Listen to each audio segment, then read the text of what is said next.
Oh man, this thing looks beautiful, slammed.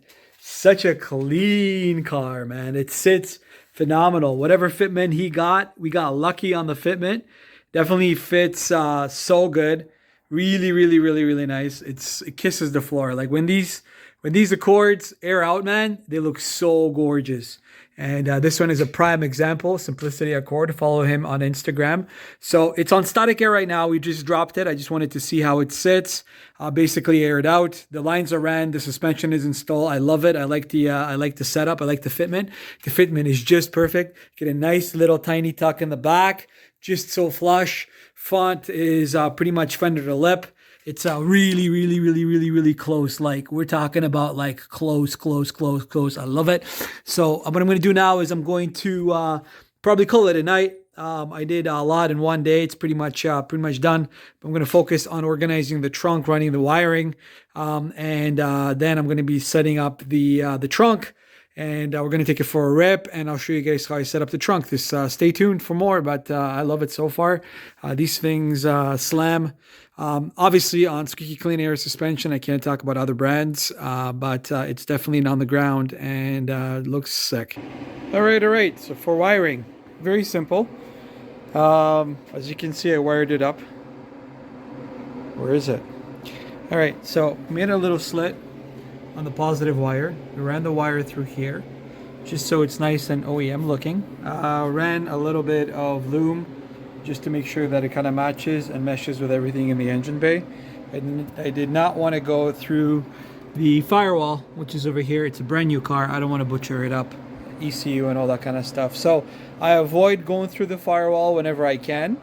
In this particular case, the Accords, the TLs, TLXs, they have one thing in common, especially the older TLs that did not really have a firewall they could go through.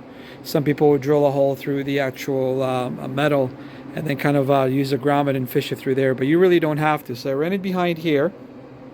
Behind here, you can go in through the wheel well where you have the hood latch. And right above the hood latch, as you would see on my previous videos, there is a video I posted a while back in regards to running lines on the TLs and TLXs. Right above where inside there, I don't have it apart anymore, but right above inside there, right above where the latch is, there's a small little opening in a grommet. You can run your power wire right through there into the interior without having to damage your main sort of grommet that goes through the interior for the ECU. You can run it and line it all around here, which is kind of what I did. There's where the fuse box right there, so it's easy access to the fuse.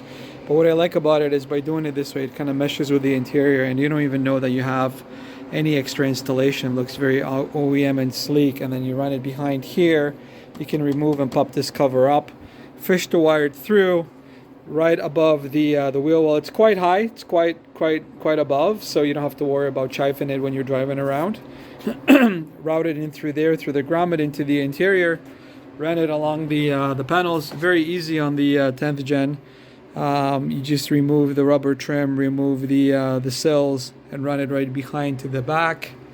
You do have to pop the rear seat, which is not very hard. There's little clips you pull out, and then when you pull out the clips, you can pull the rear seat. I don't have it off anymore. I ran the wire through the back.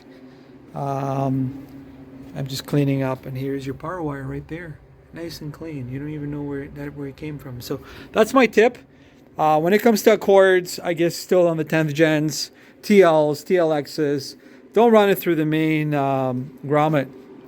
You know, don't try to fish it through because your ECU is there. Actually, not ECU, but all the other sort of connections for the interior are there. So save yourself the headache. Don't go through that. Go through the side wheel well. And if you look at one of my TL video I posted a while back, you'll know exactly what I'm talking about because I go in depth with that. So that's how we ran the wire for this one. Now there's a fuse box right in the similar location where I ran the power wire on this side, on the driver's side. And I'm going to run an ACC signal from the fuse box. Yeah, as you guys can see right here, I'm just in the process of cleaning it up and making sure that it's tucked in and nice and zip tied. So not very crazy. But there's a fuse box right there, so we're gonna run the ECC wire from right there, plus I'm gonna run the controller wire up to here, so you can put a nice vent and have the control wire on the side. I like to have my control wires right there, and I like to have the digital controllers right there, so you guys will see in a sec, or in a bit, how I mount it.